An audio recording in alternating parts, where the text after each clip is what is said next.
Assalamualaikum warahmatullahi wabarakatuh.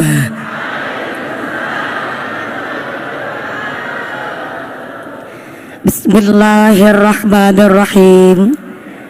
Alhamdulillah, alhamdulillahi haqqo hamdi, wassalatu wassalamu ala khairi khalqi Sayyidina wa maulana Muhammadin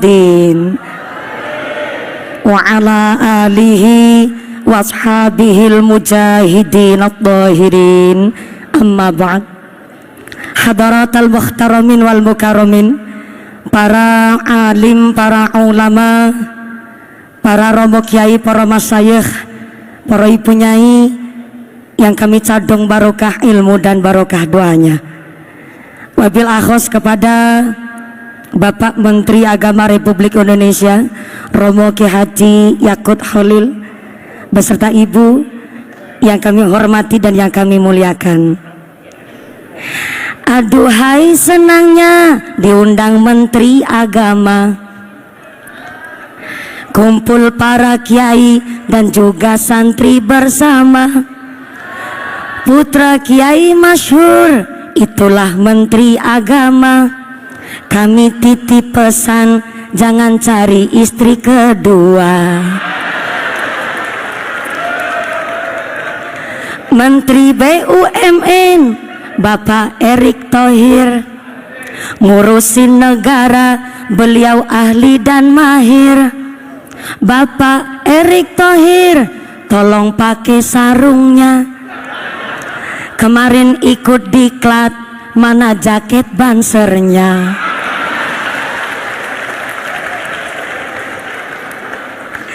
Santri zaman sekarang pinter ngaji dan pinter keren, karena jenderal pendis pengasuh pondok pesantren.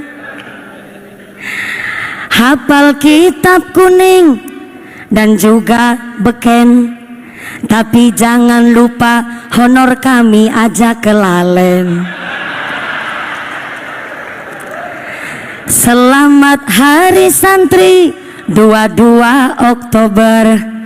Dari kitab Quran kita hidup bersumber. Kalau cari mantu, santri taat dan pinter. Kalau kurang pinter, minum obat pasang puyer. Kepada panjenenganipun Bapak Menteri BUMN Bapak Haji Erick Thohir yang kami hormati dan yang kami muliakan. Wabillahi khos kepada Direktur Jenderal Pendidikan Islam Romo Ki Haji Muhammad Ali Ramdhani yang kami hormati dan yang kami muliakan. Wabillahi khos kepada Bapak Menteri dan seluruh staf ahli yang kami hormati dan yang kami muliakan. Wabillahi khos kepada role model saya Romo Kiai Haji Anwar Zahid yang kami cadong barokah ilmunya, yang kami cadong barokah doanya. Wabil akhos kepada seluruh para tamu undangan, Bapak Ibu dan rekan-rekan santriwan santriwati yang mudah-mudahan hasil maqasidana dipari ilmu yang manfaat yang barokah, dijabah segala cita-citanya. Bapak Menteri dan seluruh tamu undangan, adalah suatu kehormatan dan kebanggaan bagi saya dari kampung bisa menepati sowan derek datang ke Kemayoran, dan jujur saja baru baca undangannya saja sudah insecure, gemeter sampai minder, karena ternyata setelah saya baca yang rawuh adalah para menteri dan jajaran staf dan seluruh para kiai-kiai dan para santri di Indonesia.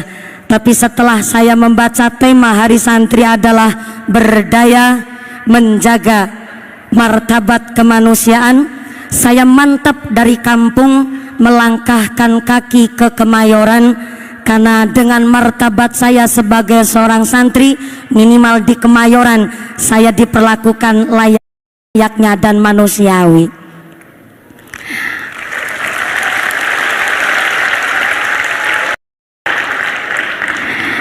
Jikalau martabat seorang manusia dihargai, menurut kami para santri bahwa ternyata yang namanya harganya diri terletak pada adabnya, harganya jidat pada ilmunya, harganya bibir karena ada bibirnya, harganya hati karena ada imannya.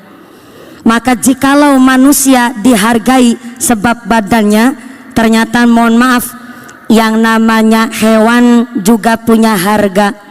Sapi contohnya, semakin gemuk badannya maka semakin mahal harganya. Berarti harga seekor sapi terletak di dagingnya, karena semakin gemuk badannya maka semakin mahal harganya. Tapi ada hewan gak punya daging tapi harganya bisa lebih mahal ketimbang harganya sapi.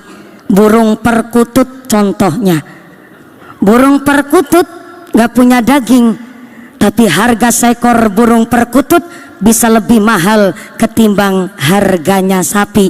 Berarti harga seekor burung perkutut tidak terletak di dagingnya tapi terletak di suaranya. Lalu pertanyaannya, di manakah letak harganya manusia? Apakah dari dagingnya? Kalau harga manusia dari dagingnya, maka maaf, silahkan Anda bersaing sama sapi. Maka dari sini, entah yang gemuk, entah yang kurus, jangan berpikir saya sedang body shaming. Entah gemuk, entah kurus, yang rambutnya ikal, yang rambutnya lurus, yang punya banyak duit, yang punya banyak fulus, bahkan ternyata yang kulitnya hitam, yang kulitnya putih mulus, ternyata Kanjeng Nabi mengangkat harkat martabat kita dengan tulus. Innallaha la yanzuru ila suwarikum wa amwalikum walakin yanzuru ila qulubikum wa a'malikum.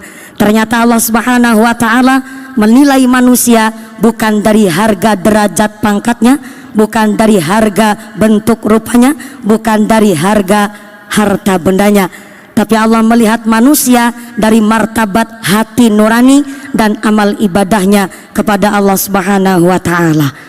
Maka hari ini Romo Kiai Haji Anwar Syahid diundang karena ilmunya. Gus Asmi hari ini beserta Syubhanul Muslimin diundang karena santri pandai baca sholawatnya. Jujur saja, saya sampai detik hari ini masih bingung diundang oleh Pak Menteri Agama karena apanya. Maka mohon maaf, untung saja undangan Bapak Menteri Agama tidak ada persyaratan bahwa tamu undangan di hari santri harus berwajah cantik dan ganteng. Coba kalau undangannya bahwa tamu undangan harus berwajah cantik dan ganteng, maaf, hakul yakin saya dan Kiai Anwar Syahid gak mungkin dapat undangan.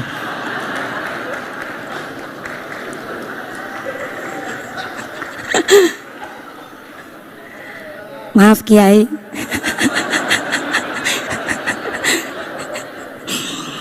Untung saja di dalam pemerintah Indonesia ini tidak ada peraturan dari pemerintah bahwa membuat undang-undang bahwa yang berparas cantik dan ganteng harus membayar pajak. Kalau yang cantik dan ganteng harus bayar pajak, Gus Asmi bayar pajak, hakul yakin saya dan Kiai Anwar Syahid bebas bayar pajak. Maka dari sini alhamdulillah kemarin telah diresmikan PMA, Peraturan Menteri Agama nomor 73 tahun 2022, bahwa yang namanya bersiul sampai merayu ataupun menatap dengan syahwat termasuk dalam kategori kekerasan seksual.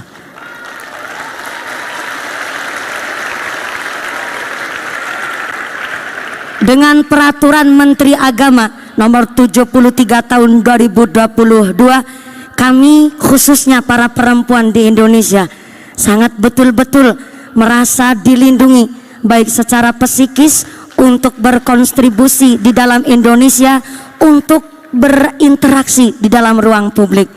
Maka dengan hari ini kita karena dilindungi oleh pemerintah, bahkan Menteri Agama, satu langkah lebih maju, berpikir bahwa betul-betul mengangkat harkat martabat seorang manusia dengan cara menjaga mental psikisnya, berarti dikembalikan kembali kepada setiap manusianya.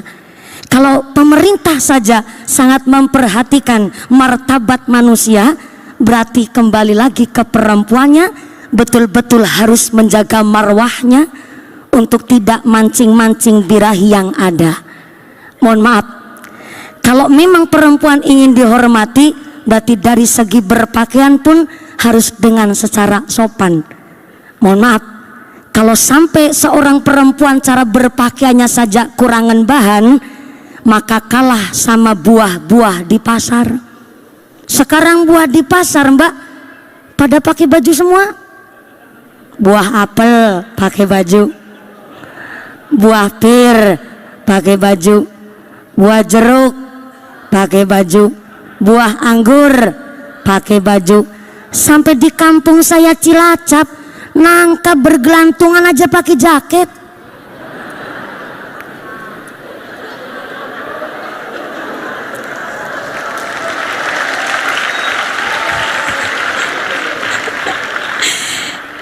Ibu Menteri Agama, Ibu Emma, di Cilacap nangka bergelantung di pohon saja pakai jaketan. Tapi pertanyaannya, kalau buah nangka di kampung saya aja pada jaketan, kenapa nangkanya perempuan nggak pada di berongsong?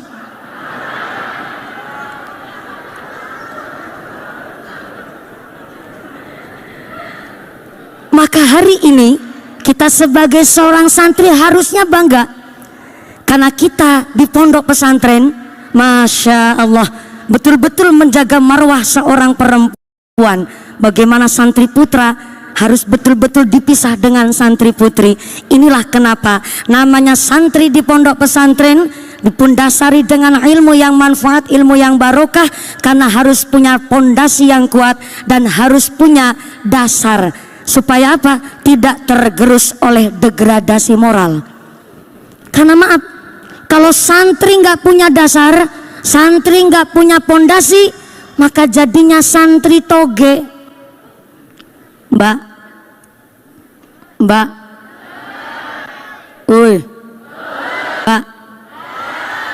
ada santri namanya santri toge. Apa sih namanya toge? Sifatnya toge, nggak tahu duduk perkaranya, nggak ngerti kentang kimpulnya, asal ngikut baik. Ada bakso, toge ngikut. Ada bakwan, toge ngikut.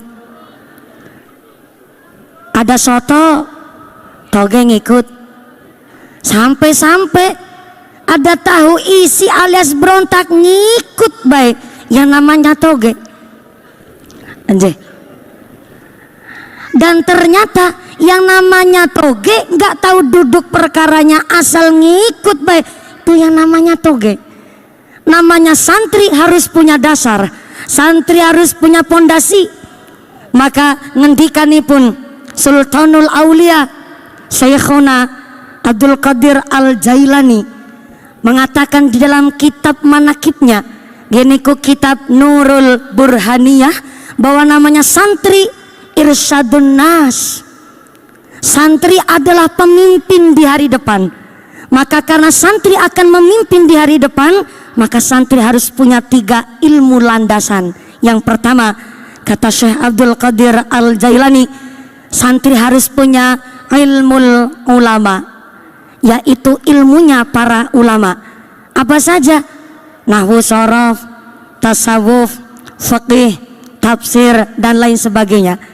Yang kedua, yang namanya santri harus punya ilmu siasatul mulki. Saya ulang, siasatul mulki, harus punya ilmu siasah, harus tahu dasar pondasi negara, harus tahu ilmu berpolitik, harus balance antara ilmu ulama dan harus tahu ilmu pendasaran yang namanya suatu negara. Karena ketika seorang santri hanya tahu ilmu fikih tapi tidak mau belajar dan tidak mau melek dengan intelektual, tidak melek teknologi, tidak mau melek dan tidak mau up to date dengan apa yang terjadi di negara, maka bersiaplah akan jadi boneka permainan orang-orang yang hanya ikut politik, politiknya kotor. Dan sebaliknya, kalau hanya seorang santri taunya ilmu politik tanpa didasari ilmu fikih, maka bersiaplah akan memunculkan gerandong-gerandong di masa depan. Apa itu gerandong-gerandong di masa depan?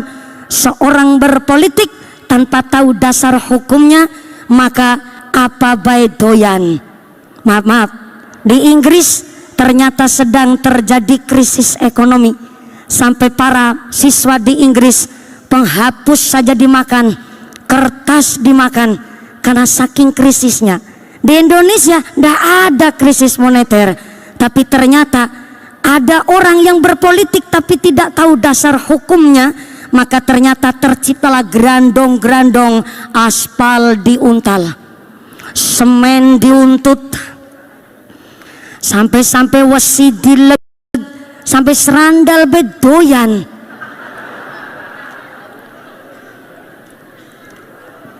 Maka seorang santri irsyadun nas, pemimpin masa depan, harus punya landasan ilmu. Yang pertama ilmu ulama, ilmu fikih, tasawuf, tafsir, hadis dan lain sebagainya. Yang kedua harus punya siasatul mulki, yaitu harus punya ilmu siasah, melek intelektual, melek teknologi. Dan supaya balance, supaya seimbang, maka seorang santri betul-betul harus punya hikmatul hukama, harus punya ilmu hikmah. Namanya santri biasa puasa dalail,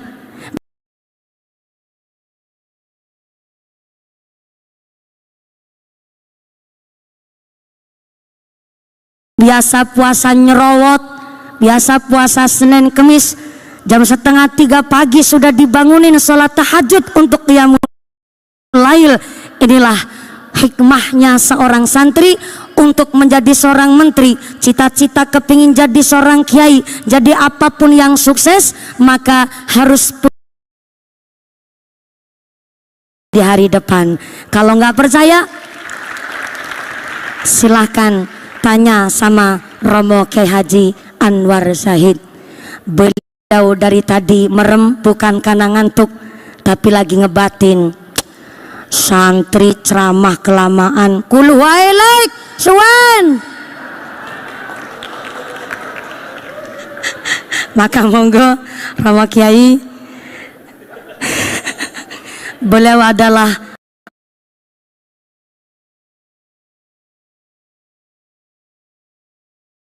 role model saya, Ibu Menteri Agama, dan beliau betul-betul menjadi salah satu idol kita di Indonesia, karena beliau menjadi kiai yang begitu kondang dan masyhur, tentu berangkat juga dari seorang santri. Tepuk tangan dulu kangge Romo Kiai Haji kita.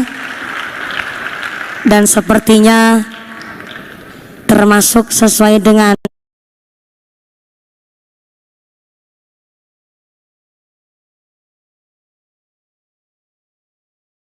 batinnya Romo Kiai Haji Anwar Zahid, kulu hailik jangan kesuwen, karena justru saya juga sangat mengharapkan dawuh-dawuh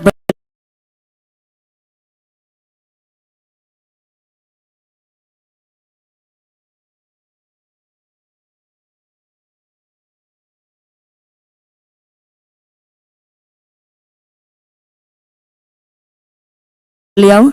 Dan terima kasih kepada Bapak Menteri Agama telah memfasilitasi saya ikut derek sowan wonten ing Hari Santri menika. Terima kasih Bapak Erick Thohir, Bapak Wakil Menteri Agama, dan seluruh para staf. Oh, hari ini juga kerawan Bapak Menteri Sandiaga Uno. Terima kasih segerawuh, alhamdulillah. Dan Bapak Azwar Anas, Menteri ARB.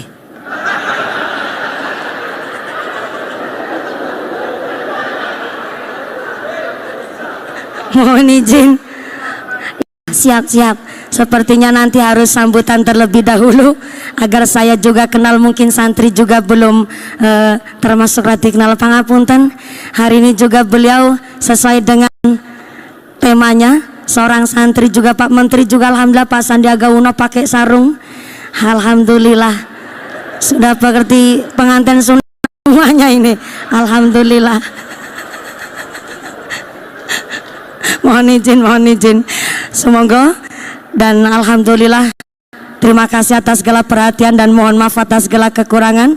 Selamat Hari Santri dan mudah-mudahan santri sesuai dengan tema hari ini berdaya menjaga martabat kemanusiaan dan kita semua hasil maqasidana ulul ilm menjadi santri yang manfaat dan santri yang berguna bagi agama nusa dan bangsa. Terima kasih. Usikum wa nafsi bitaqwallah. Wassalamualaikum warahmatullahi wabarakatuh. Waalaikumsalam warahmatullahi wabarakatuh. Terima kasih banyak Ustazah Mumpuni Handayayekti yang telah menyampaikan tausiah pada kesempatan kali ini. Masya Allah, silakan.